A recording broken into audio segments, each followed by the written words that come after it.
Bonjour et bienvenue chez Atelier Mode. Aujourd'hui, nous allons aborder une incroyable simulation.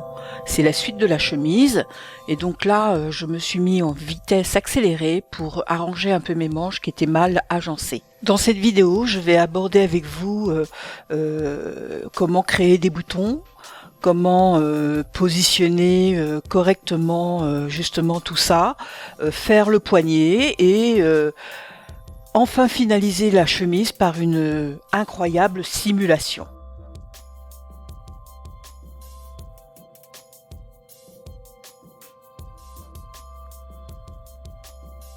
Alors nous allons aborder le premier chapitre qui est la pose des boutons. Je me mets en zone 2D, je fais une loupe et en zone 3D je vais activer l'option bouton. Je vais me mettre sur mon repère bouton et cliquer sur ce premier repère et un bouton va se créer. Puis je vais me diriger vers le menu de propriété, activer le bouton, puis dans la barre de propriété, changer l'option du design de mon bouton. Puis aussi agir sur le diamètre de celui-ci en changeant dans le paramètre diamètre la taille de mon bouton, qui est en millimètres, je rappelle.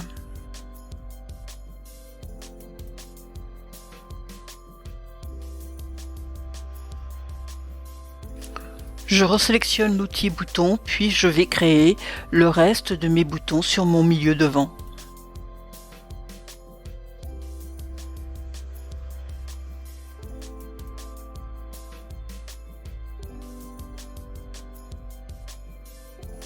Nous allons aller chercher l'outil de sélection bouton, puis sélectionner tous mes boutons en une seule fois.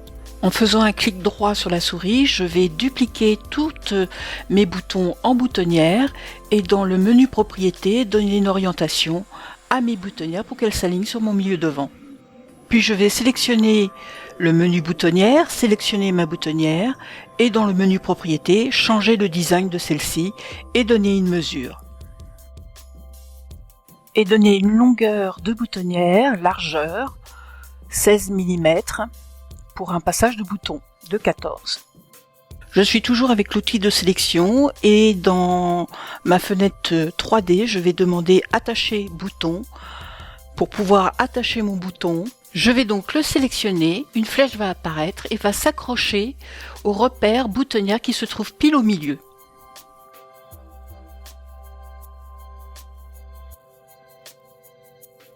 Puis je vais recommencer l'opération, mais cette fois-ci en sélectionnant le reste de mes boutons, les flèches vont apparaître et automatiquement vont s'accrocher sur le repère boutonnière qui se trouve pile au milieu, et voilà qui est fait.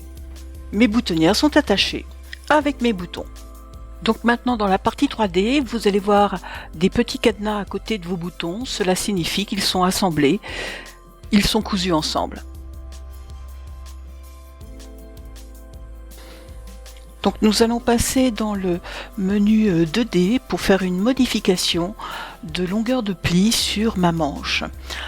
Effectivement, une manche chemisier, le pli ne monte pas jusqu'en haut de la tête de manche.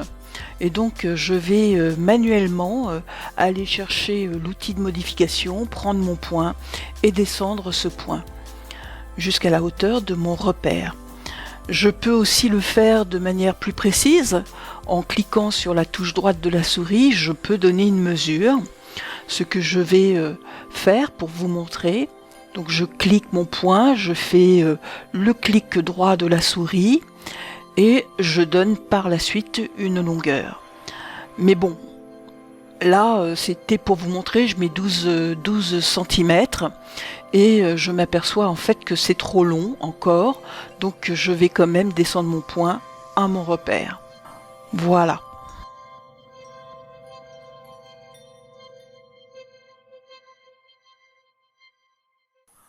Au passage, je vais en profiter pour supprimer un cran grâce à l'outil Ajout cran. Je sélectionne le cran, puis je fais supprimer. Ce cran va me servir strictement à rien quand je vais coudre mon pli. Toujours dans les modifications, je vais en profiter pour lisser les arrondis, créer en fait des arrondis à mes poignets avec l'outil de lissage de courbe.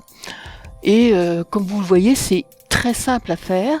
Donc dans le processus de modification, j'ai aussi modifié ma pâte indessurable Capucin.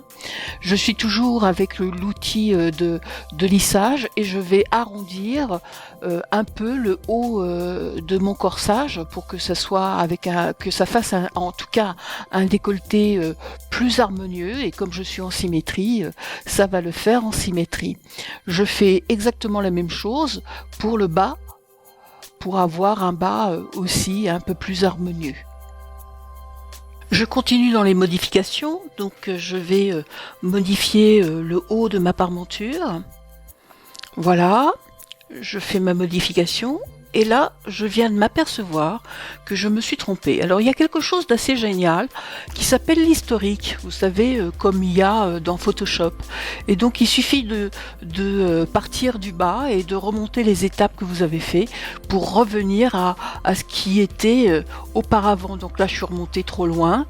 Donc, vous voyez que le bas de mon vêtement est revenu. Donc, je peux refaire ma parmenture sans problème. Voilà, ça c'est quand même quelque chose d'assez exceptionnel d'avoir un historique comme dans Photoshop.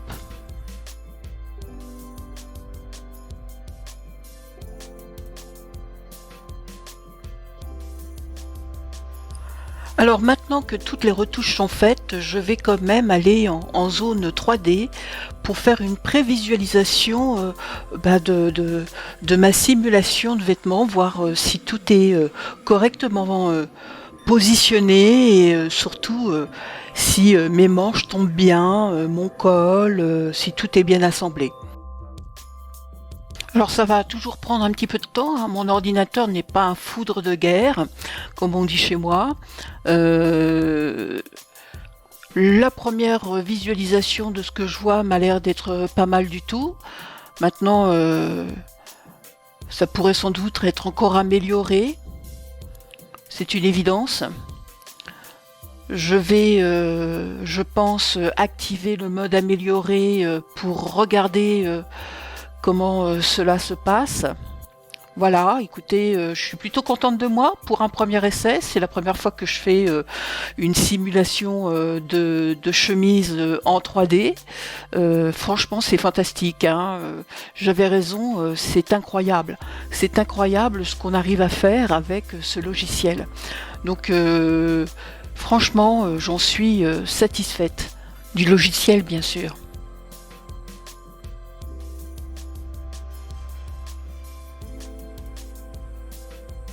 Bon, c'est pas tout ça, mais on va passer maintenant au montage des poignets. Mais avant, je vais sélectionner mes deux zones, et de ces deux zones, je vais sélectionner la réinitialisation de mes poignets et de mes pattes Capucin. Donc, vous faites un clic droit sur les pièces dans la zone 3D et vous faites réinitialiser l'arrangement en 2D. Voilà qui est fait.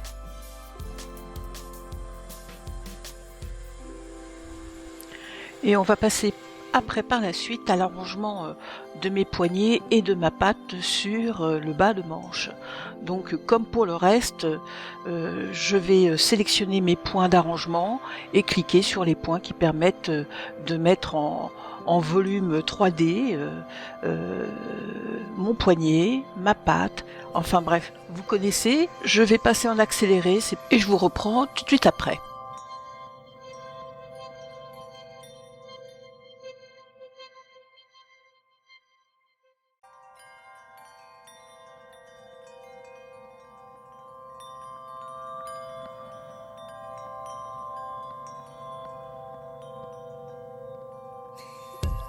Bien, nous voilà revenus en zone 2D. Je vais afficher mes mesures pour pouvoir mettre et ajouter des points sur mon poignet avant de faire l'assemblage de mon poignet avec le bas de manche. Entre deux ajouts de points, excusez-moi, mon ordinateur a bugué comme moi. Et donc, me revoilà. J'ajoute donc le deuxième point pour toujours assembler mon poignet avec mon bas de manche.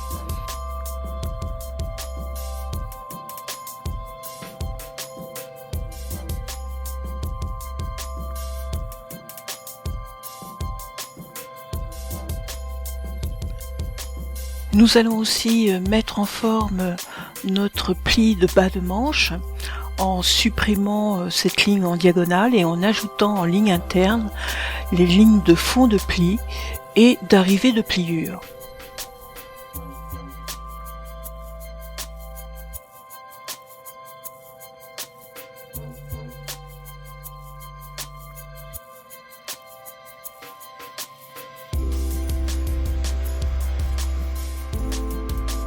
Alors j'ai fait aussi un autre ajout, c'est l'ajout du point. Vous vous souvenez, j'avais enlevé un cran et du coup le point était parti, donc j'ai rajouté le point du cran qui était parti. Donc maintenant nous allons assembler notre patte capucin à notre manche. Donc je fais un premier essai et je me plante, voilà. Donc un petit CTRL Z, ou alors vous retournez dans l'historique et je vais faire comme dans la démo de Clos, faire ligne par ligne, ça sera plus raisonnable. Donc voilà, j'assemble mon capucin, la pointe, hein, ça s'appelle un capucin, puis je finis l'assemblage en partant du bas de manche jusqu'à ma pointe capucin. Puis je fais la fente des deux côtés. Alors oui, pourquoi j'ai choisi une fente capucin, c'est parce que c'est plus facile. Dans un premier temps, quand je me sentirai plus à l'aise avec le logiciel, faut pas oublier que je suis en train d'apprendre. Et pour moi, c'est un peu compliqué de faire un assemblage de poignet. Je m'y suis repris au moins 3 à 4 fois.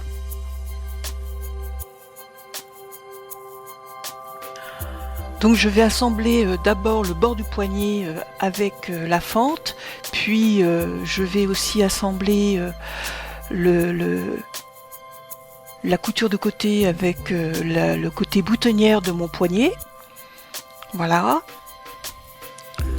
Je fais vraiment lentement pour que vous compreniez. Puis je vais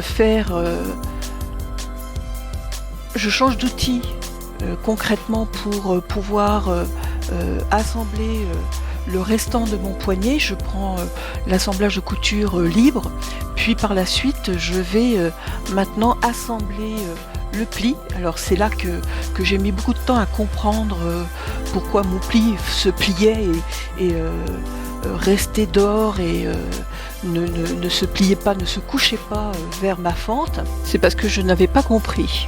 Il fallait sélectionner le creux du pli, puis dans le panneau propriété, ajouter la profondeur du pli, qui pour moi de 3 cm, et sélectionner le départ de pli, et là aussi dans le panneau propriété, assembler la profondeur du pli, mais plié, couché en fait.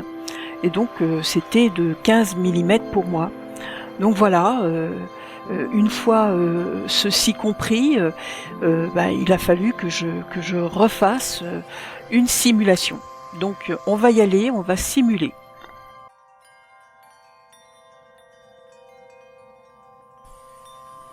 Alors comme je vous l'avais dit, hein, j'ai fait plusieurs simulations et je vais là sélectionner mes pièces et avec la touche droite de la souris redonner une réinitialisation à mes pièces en 3D de telle manière à pouvoir relancer une simulation correcte sur mon pli. Enfin sur le bas de mes manches en tout cas.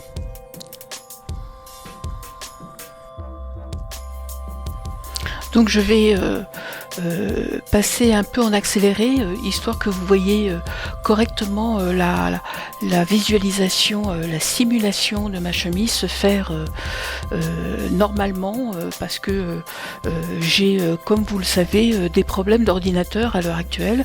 C'est ce qui fait que ça bug à fond. Et bien voilà, ma chemise et mon poignet sont cousus et écoutez, je suis assez contente, hein. J'ai mis quand même facilement 2 heures à comprendre le mécanisme du pli. Il ne reste plus qu'à poser bouton, boutonnière. Alors nous allons nous retrouver dans la zone 2D pour mettre devant nous notre poignet. Alors j'ai mon ordinateur, comme je viens de vous le dire, je me répète, je sais, ça bug à fond, donc c'est pas facile pour moi. Donc je prends le bouton et dans la zone 3D et je viens dans la zone 2D appliquer le diamètre de mon bouton. Qui est là pour la circonstance entre, je crois que j'ai mis un bouton de 12 sur la vraie chemise, donc 12 mm, donc 1 cm de diamètre de bouton.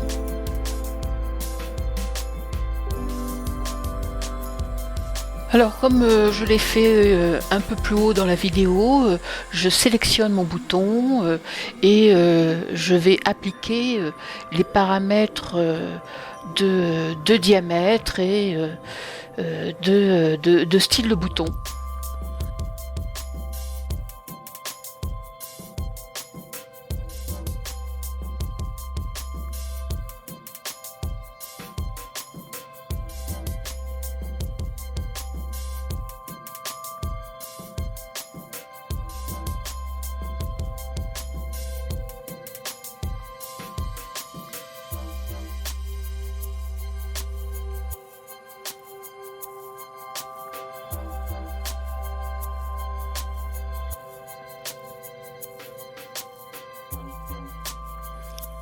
Donc maintenant je vais m'occuper de la boutonnière. Donc je me mets en plus gros pour y voir plus clair et je vais dans l'onglet boutonnière, je sélectionne la boutonnière que j'avais sélectionnée auparavant pour mon milieu devant, puis je vais aller dans bouton, choisir boutonnière, dans l'outil boutonnière. Je clique sur le repère que j'avais posé auparavant sur mon poignet pour mettre ma boutonnière. Je sélectionne ma boutonnière et maintenant je vais poser une largeur de boutonnière. Pour un bouton de 12, je mets normalement à peu près 14 14-12 de longueur de boutonnière. Et bien là, je me pose une question. Normalement, je dois boutonner le pli vers le devant, c'est-à-dire que c'est le dessus qui se boutonne sur le dessous. Donc je vais sélectionner ma boutonnière, la convertir en bouton, puis faire de même avec le bouton et la convertir en boutonnière. Ce qui fera un sens d'assemblage plus normal. Voilà. Donc il me reste plus qu'une seule chose maintenant, c'est attacher le bouton avec la boutonnière. Donc je vais aller chercher l'outil attacher bouton et faire l'opération d'attacher mon bouton et ma boutonnière. Donc je clique sur l'outil, je clique sur le bouton et je vais vers la boutonnière. Voilà qui est fait. Alors voilà, nous repassons en zone 3D. Maintenant, je vais sélectionner l'outil de modélisation pour visualiser et simuler notre boutonnage de poignet. Voilà. Ça n'a pas été simple de faire passer la partie dessus de manche sur le dessous de manche. C'est dessus de poignet sur dessous de poignet pour qu'ils se chevauchent l'un sur l'autre. J'ai un peu triché. Je n'ai pas encore la maîtrise de tous les outils, donc je galère un peu. Donc je prends la décision de changer la pose de mon avatar, histoire de voir si les bras le long du corps m'aideraient à éventuellement positionner mon poignet correctement.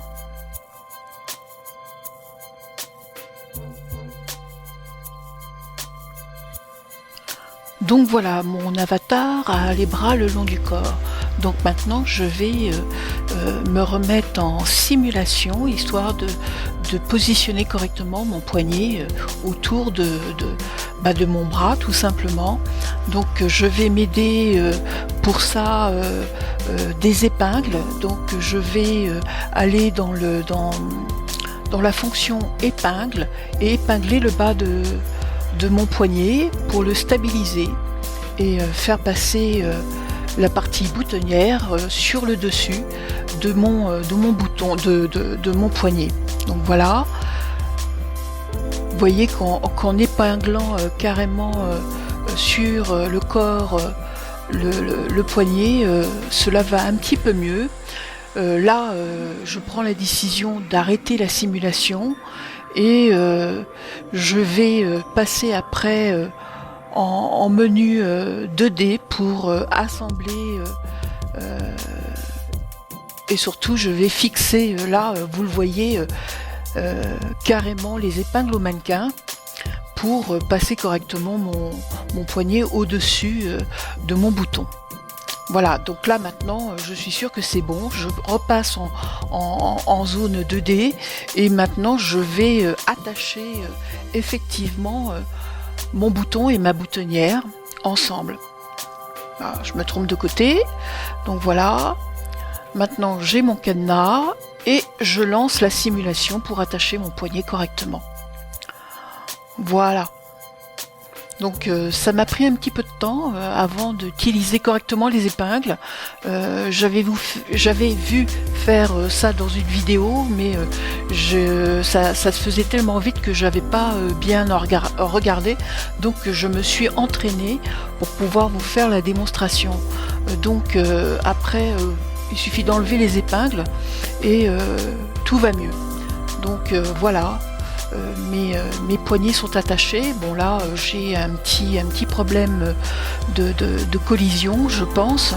Donc je vais réinitialiser ma manche et relancer la totalité du montage. Donc je réinitialise en 3D la patte, je la repositionne, je fais pareil avec la manche et je relance le montage, la simulation. Ça fait bizarre au départ, on croit que ça va pas se faire, et puis en fait ça se fait très bien. Voilà. Écoutez, je vais finir là-dessus cette vidéo qui est un petit peu longue, et la fois prochaine nous verrons comment faire des retouches, car en regardant mon avatar, je me suis rendu compte que j'avais des retouches à faire, car effectivement on n'est pas tout le temps les bras décollés le long du corps, hein. J'ai le long de la poitrine des pinces mortes à faire, et je pense aussi recintrer le creux de mon dos, et éventuellement après avoir fait tout ça, relancer une simulation. Donc nous verrons ça dans la prochaine vidéo. J'espère en tout cas que cette vidéo vous aura appris quelque chose. En tout cas, moi, j'ai beaucoup appris en la faisant. Ça m'a obligé à faire des recherches, à faire des essais. Mais c'est ça qui est passionnant dans le processus de découvrir un nouveau logiciel. En tout cas, je vous remercie de l'avoir regardé. J'espère qu'elle vous aura plu. Et n'oubliez pas, un petit pouce bleu, ça fait toujours plaisir. Au revoir et à la prochaine vidéo. Et puis j'espère que ce confinement va bientôt se terminer pour vous et moi, car je suis comme tout le monde, j'en ai un petit peu marre là. Au revoir.